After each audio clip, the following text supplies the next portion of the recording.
It's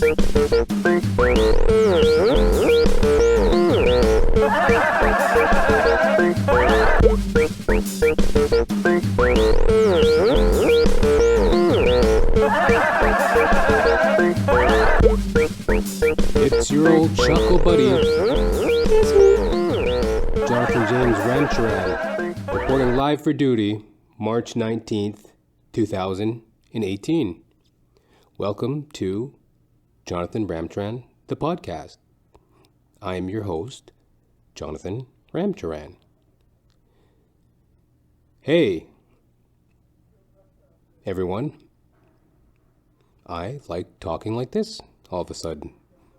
I think it would be nice if I had the maturity to talk like this. This kind of sounds like I know what I'm talking about. But inside my head, I am screaming. There is a bloody war being waged inside my brain at the moment because I don't know how to sound like myself. I've been going through like an interesting thing where it's like I'm very happy in my personal life. My personal life is great. You know, I'm very grateful for where I am in my life, and I'm happy. For like the first time in I don't even know when. Thank you, Lord. Truly. But when I'm doing my comedy, you know, when I'm performing, there's like this angsty kind of fast-paced kind of nature to it. I don't even know if I want to call it nature, because I don't even know if it's natural. Maybe. Yeah, it's natural. I mean, I guess, you know, it's like from all my years of drinking and doing drugs.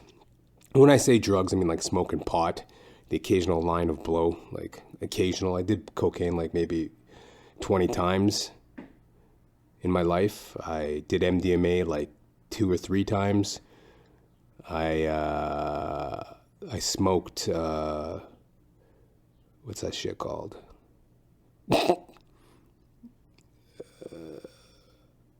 Salvia, you know that weird ass shit? I smoked salvia, like, and that's a fucking mind trip, man. Like, I remember I smoked salvia once and I thought I was on a roller coaster. I knew I wasn't, but I was tripping the fuck out. I was sitting in the field. I'm like, holy shit, I'm on a roller coaster. And like the clouds were getting all kind of like claymation looking. Like you ever see like a claymation film or, you know, like, or Clay Fighter. Do you remember that video game for Super Nintendo? Claymation Fighter or whatever it was called, Clay Fighter. Like the sky was looking all like claymation, the clouds and stuff, and I thought I was on a roller coaster. No, I was just smoking salvia, you know. No big deal. I even ate a gram of it once. Didn't do shit to me. What else did I do? I took mushrooms several times, probably too many times to count. No, not that many. I probably did mushrooms like maybe in the neighborhood of like 20 times. No, not even, who knows? Probably less than that. Less than 20 times, but I did mushrooms a fair bit. Smoked opium. Oh, no, I smoked hash. Smoked hash a bunch. So I wasn't really a hardcore drug person, but I guess from my years of drinking, which I am an alcoholic, from my years of drinking and my years of, dabbling with, my years of experimentation, so to speak, I started to develop like a combative nature with the audience going on stage, because it was a way to like balance out my insecurity of, number one, being a fairly new comic. I mean, when I started doing stand-up comedy, I had been acting for a while, but and I had a diploma in theater arts at the time too. But I had, stand-up comedy is completely different. It really is, I had the arrogance to think it was the same shit. I even thought stand-up comedy was lower than acting. And I don't know, man. I don't want to, I want to have respect for it all, you know what I mean? Because I truly love them both. But, stand-up comedy is no cakewalk. So, and my attitude at the time was like, it's beneath me or whatever. It really was. It was like I was like resigned to do stand-up comedy because I was living in Toronto, Canada. My mom died. So I moved back to Edmonton, Alberta to be with my family. And it wasn't because of my mother that I moved back. To be fair, like my career wasn't really happening. I wasn't really making any money. And when that thing happened in my family, it was just a better idea for me to go home and be around my family and friends. So like I can't put my career stalling on my mother's death. Like when my career was stalling, it was because my career was stalling. Was Stalin. It was in Stalingrad. Dying in the war in the winter. But no, my career was just stalling, and I had to move back to Edmonton because I just had nothing better to do in Toronto, and it was better to be around my friends and family. So when I started doing stand-up comedy was after kind of having some failures as a actor, and I don't even want to call it failures. I mean, it was just a learning curve, really. It's a career that, it ain't for the faint of heart. You're in it for life. Like when you get the acting bug, the performing bug, you got the bug. And it's in you for life, and you got to ride it out. And if you don't ride it out, you're in for a world of pain. Once you get that acting bug, once you get that performing bug, once you get that bug, you're in it for life. And if you don't nurture it, if you don't try to tame that beast, then it's just going to haunt you, right? You can't turn your back on something that you care about, right? And so there I was in Edmonton. I was doing stand-up, and I was thinking it was beneath me for some reason. Not beneath me, but just, in my mind, it was to be an actor. That's what I wanted to be. I wanted to be an actor. I wanted to be like, I even looked up to like guys that did like Royal Shakespeare Conservatory or Academy or whatever the fuck it's called. Some Shakespearean fucking coitus, pantaloon, tight wearing vest, feather in your cap type of shit. Like that fucking Rod Stewart, or no, what's that name? Magneto, or no, Charles Xavier. That queer tard who was in the wheelchair in X-Men. That that guy, that Homo sapien. What the fuck is his name? Patrick Stewart. Yeah, that cuckold. Him and like that other weirdo, the Wizard. Thou shalt not pass. Thou shalt not pass. Thou shalt not pass. That dude, Ian McKellen. Those guys studied like Shakespeare and stuff. So like, I wanted to be like a hardcore actor. I was into like Shakespeare and, Eugene O'Neill, David Mamet, Bugsy Siegel. Those type of people who did like, hardcore theater stuff. And so when I started doing stand-up, it was kind of like, I was kind of like, okay, well, I probably can do it. So I came at it with like, fuck you people, you guys aren't actors, or you guys don't know what you're doing or whatever, right? So you guys don't know how to perform, right? So like I came in with the most arrogance that it was just like I didn't even want to be there. Basically, I'm just like, fuck this comedy stuff. This is gonna be fucking brutal, and I don't want to do it, but I'll do it if it gets me to being an actor or whatever, right? So but then conversely, I found out that it's actually very hard. It's very competitive, and it's also like the best. It's the best, man. You're your own writer, performer, producer. You meet a lot of cool, interesting, like-minded people. And it's humor. It cleanses the soul. And, but like I say, the point being, when I came into comedy, I was very angst-ridden, My mother had died, and I was doing a lot of drinking and smoking pot and other paraphernalia. So I was very angst-ridden. So like I was very charged up and combative with the audience, and it was a way to mask my insecurities as a performer and to shit on them and point the finger at them. But now I'm in like the greatest place I've ever been in my life. I'm like over a year sober. I'm like 1 year and 4 months sober. Doing the podcast. I'm working out. I'm doing shows. I work little temporary gigs as like a furniture mover, and it keeps me in shape, and the people like me, and it's calm, peaceful environment. Everything's just calm and cool, you know? Just want to make love to the whole world and all her girlfriends. And, no, not really. I'll get like screamed at on Twitter, you fucking pig. If anybody even knew who I was, you know, they'd like, you know, fucking put a fucking harpoon through my throat for even saying that. You have a sex drive, you fucking heathen. I redact that. Let me edit that. I don't want to make love to the whole world and all her girlfriends. I want to make love to the universe and all her girlfriends. I want a fucking alien this year. But anyway, you know, I just, you know, I'm in a really cloud nine type of place. And it's kind of strange because now it's like, when I go on stage, I'm not, like, I am angry. Like, for example, I saw a guy crossing the street the other day, right? And he was boasting to his girlfriend, right? He's just like, I'm so, like important at work. Like, I have over, like, 500 pieces of documentation to review. I'm just like, I only need 1 page of documentation to tell that you're a fucking dildo. And it was either that or kick him into traffic, right? But that's the point. It's like, it's in my head to be angry and combative. Like, I'm generally like that. But in my spirit, I'm a fucking saint, you know? Like, I'm a Saint Bernard. You know, remember Beethoven? Roll over, Beethoven. Beethoven second. Beethoven, that Saint Bernard.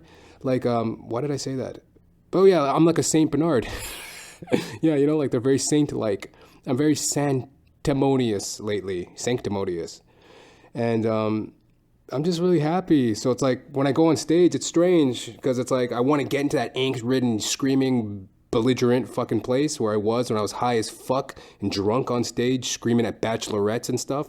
But it's not really coinciding with where I am in my life, which is like, I'm in bliss, you know? Heaven, I'm in heaven, and my heart beats so that I can hardly speak. And I finally found the knock-knock jokes and cocks in the mouth that I seek, which I don't seek, actually, when we're out together dancing cheek to cheek. So it's like, I'm happy. But hey, you know what, man? What a man, what a man, what a mighty good man. You know what, man? I'll figure it out, you know what I mean? I'll figure out my, je ne sais quoi, patois, persona, gratas. Persona gratis, personality. I'll figure it out. But I did get a haircut. I'm a new me. I got a haircut on Saturday, which was pretty blessed. My barber's really good. He's good, and he's good at what he does, man. He's like this old Trini dude, right? Oh, boy, how you doing, man? Them things and such like that. He's like this old Trinidadian dude, and like he really like brings me back to my, I guess my roots. Every now and then it's nice to hear like somebody that's like, you know, from your tribe. Even though I love everybody, like I said, I just want to make love to the whole universe and all the aliens. I love everyone, but it's kind of nice to, you know, be around people that you kind of connect with culturally, I guess, so to speak. That's not being so dismissive of others. Can we agree that sometimes it's nice to be around people that, you know, share some of your heritage? And this dude, you know, he's an old Trinidadian dude. Hey there, boy, and them things like that, Jonathan. Right? So I go get my hair cut. But, like, he's kind of insane. That's another thing. Like, the Trinidadian people are, generally speaking, pretty mental. Like, I mean, my entire fucking family had mental illness and weirdo tactics and behaviors and shit, right? This, barber of mine, he's no different, right?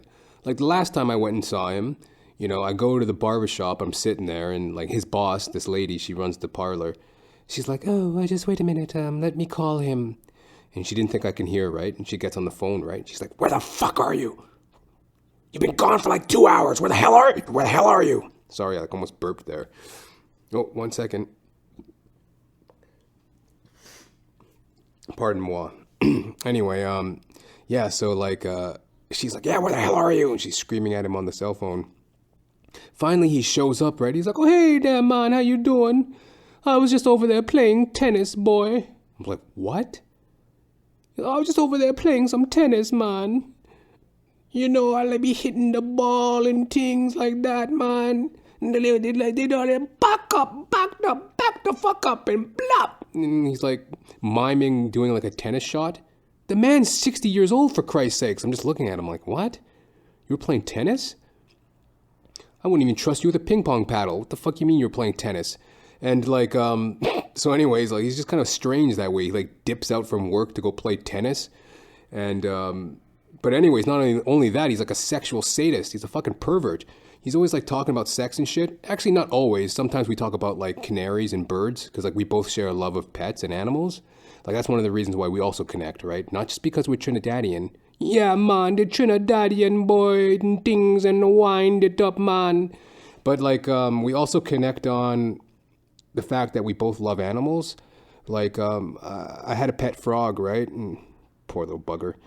He passed away. If you want to check out episode number 6 of JR the podcast, Jonathan Ramtran the podcast, I believe it's episode 6. Norris the frog, he passed away. I eulogize him a little bit. But anyway, we both share a love of animals. My barber and I. He collects. That sounds kind of perverse.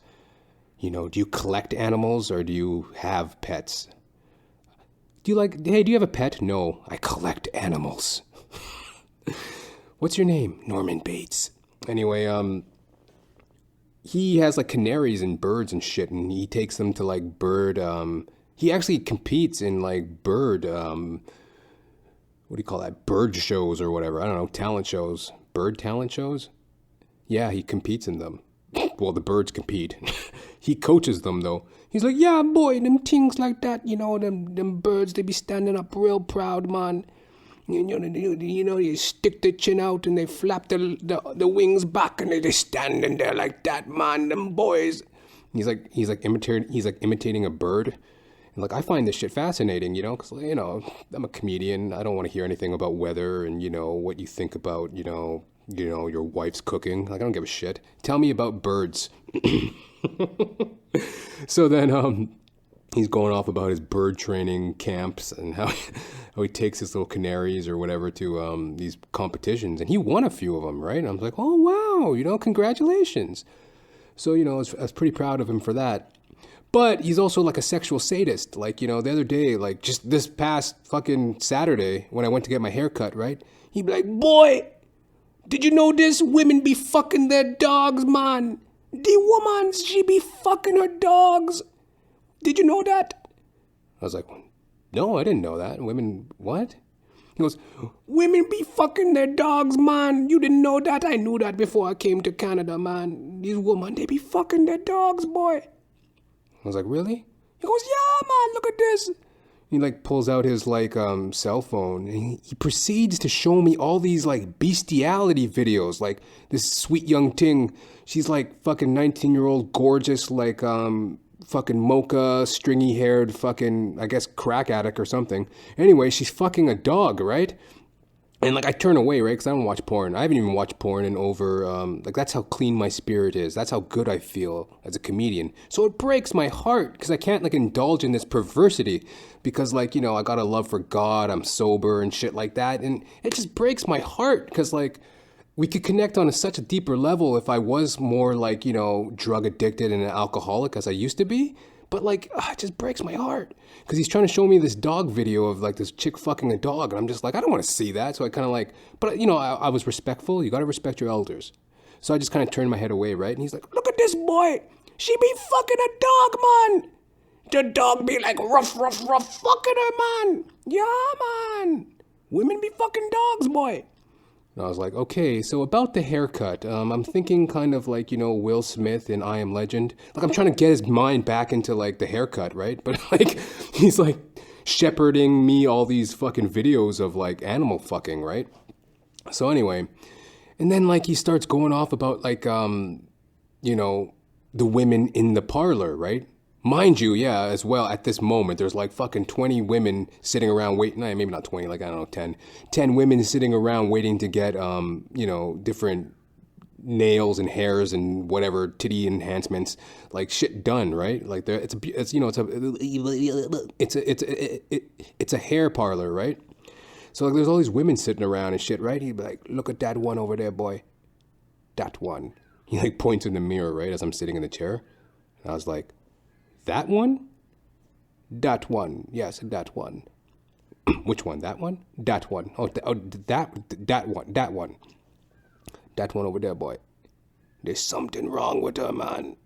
She be always coming in here looking like that. Look, you know, that stone-faced bitch woman.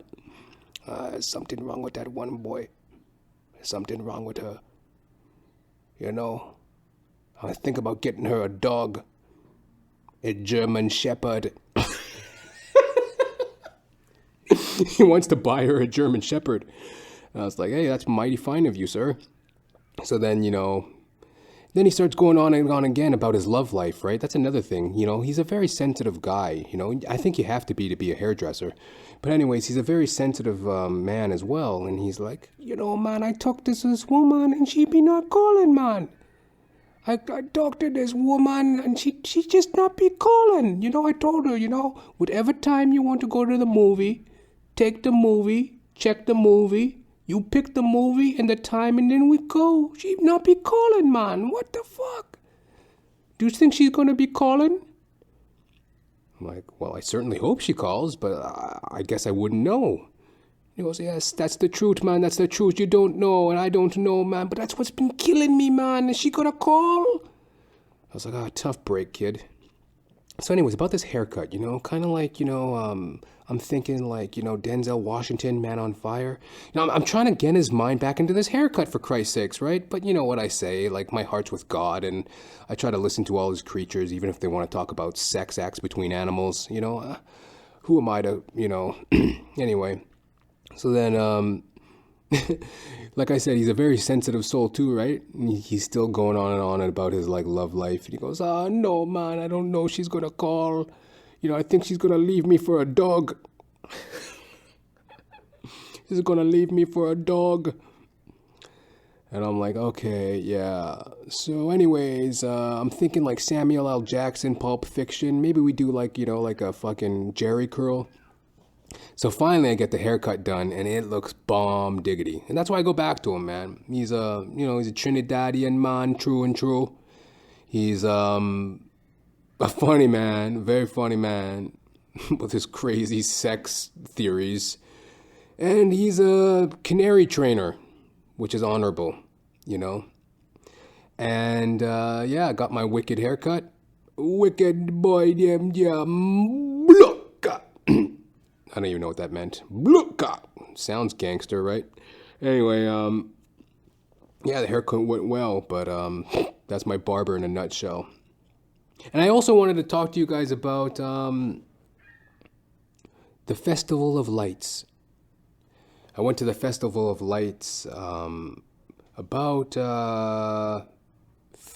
2 weeks ago now. I forgot to mention that. I wanted to tell you guys about that. You guys know about the Festival of Lights? I think it's like originally like a Indian thing from India, I think. It's just, I don't know, like a month-long, 2-month, year-long, millennia-long, I don't know how long it goes. But it's like a light festival, and they celebrate light, I guess. And it's usually like in like, I guess, the winter solstice or like the... I just said winter solstice to sound like a smart white person who like knows about things. I have no idea what the winter solstice is or when it is or why the Festival of Lights happen. All I know is that there were lights. Turn up the lights in here, baby. So I went down to see it and it was ballin'. But like what I realized too was like I said, I'm going to my happy place where the flowers grow. I should be back in an hour or so. I'm like very happy these days and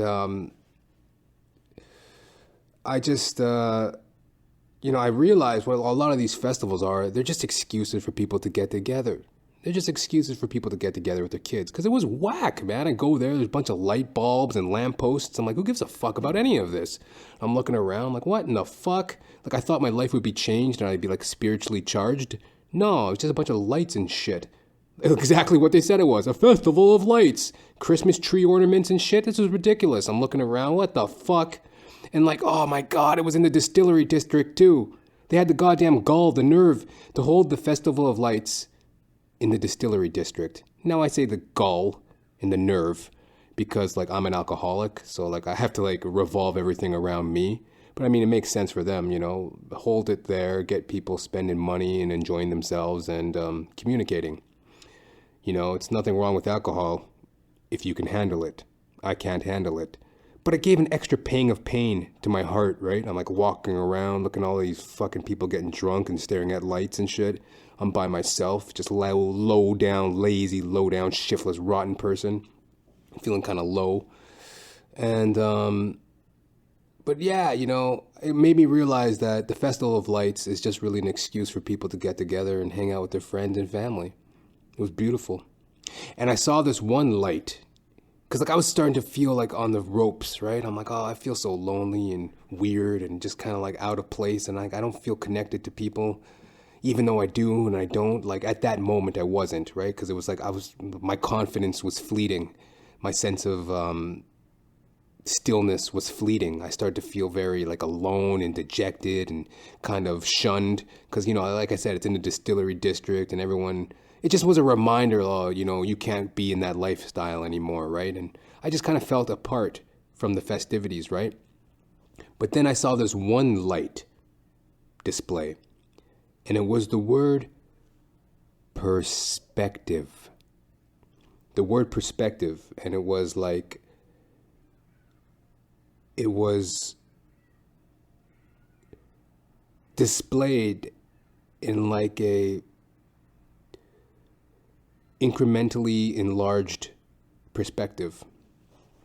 You know, it was like it went from like a small letter P to a large letter E at the end of perspective. If you know how to spell perspective, Perspective.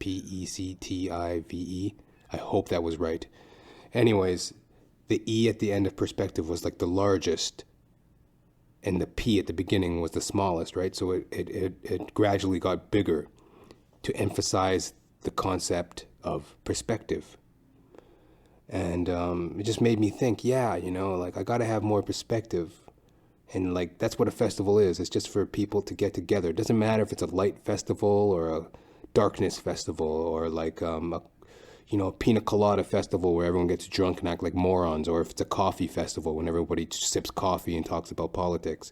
Like it's a festival. It's a time for people to get together. And it was beautiful, man. These little kids running around and shit. And, you know, you could tell that the people were there. They're not stupid people. I used to criticize people a lot. Like I told you, like I was a very angsty, alcoholic kind of person for a while. And I used to criticize people a lot for their, it's like, oh, look at these idiots. They're going to the Festival of Lights. Yippity-yoo-hoo. Oh, the Festival of Lights. Right? But really, it's just, like I say, they're there for their family and friends, man. These people aren't stupid. They're probably just as mildly interested as I was. But it was just a reason for them to go and be with their family and stuff. And you know what I mean? Even my reporting on this subject isn't completely true because, you know, some people might have enjoyed the light show. They might have thought it was really cool because there was some pretty, like, you know, interesting and out there displays of lights. I mean, I remember this one. It was like this guy's head. It was just like this big like sculpture of a man's head, and it had like light bulbs all over it and shit, and like it was blinking on and off. I guess somebody was standing there by the light switch, just like flipping the switch on and off. It was pretty cool. Then there was like this Viking ship, and like there was like a DJ on the Viking ship, and like there was all these people like twirling like fire and blowing fire. And I guess, yeah, wow, I never even thought about that. There was like an extra component to the light show because like they go from like, you know, contemporary light work, which is like, you know, I guess electricity, light bulbs, LEDs, shit like that.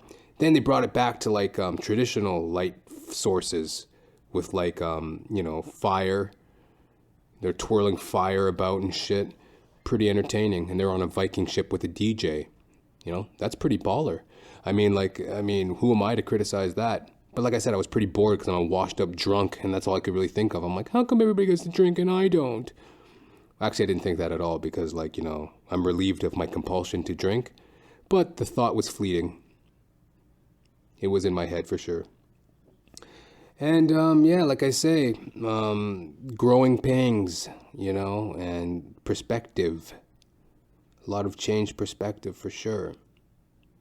And I was just, thinking about that because I thought it was kind of an interesting thing I could report about. The Light Festival. Get to one near you. I think they come out every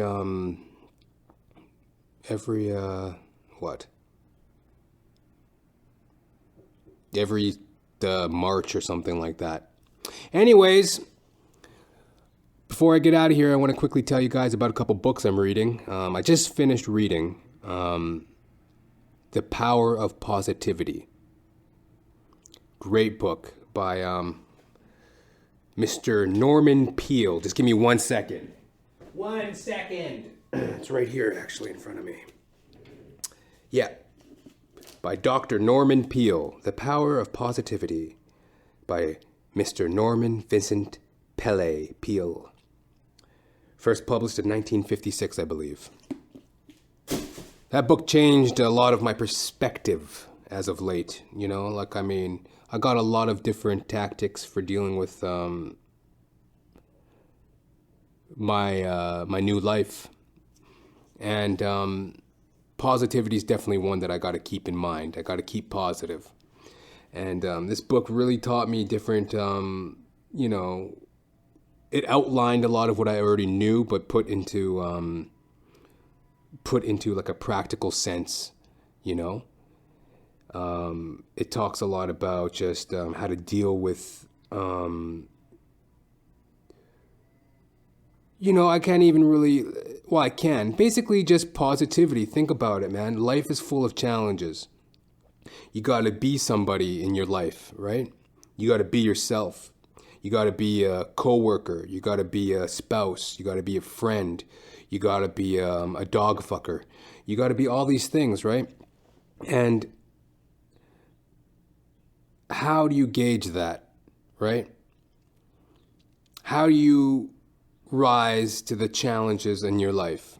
Do you go about it with a sense of ease, a sense of comfort, a sense of familiarity, like a well-worn hat? Or are you as stubborn as a stick in the mud? Like, what are you? Are you being pushed or are you being pulled? And basically, he just breaks down the idea of using positive thinking to better yourself, to lower your anxiety level, to be a better friend, to be a better spouse. And it's very practical. So I recommend that to anybody out there. The power of positivity. Oh, wait, no. The power of positive thinking. You got to learn how to think positively. The power of positive thinking. Other book that I'm reading right now is, I'm about to start reading actually, is Silent Spring by Rachel Carson. And that's a book about global warming and the environment. And it was like one of the first of its kind when it came out in like the 70s. It recently went through its 40th anniversary, I believe. So I'm going to read about it. I'm very interested in climate change. I want to get out there and, I want to be a part of the solution, you know what I mean? I think people have to raise their consciousness about the planet and just do the best we can, right?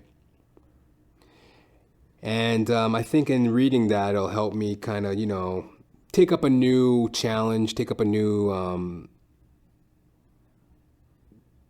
cause in my life, you know what I mean? For, not that I have many causes other than to be a comedian, but yeah, really, that's like my only cause. What do you stand for? Comedy. Oh yeah, in the environment.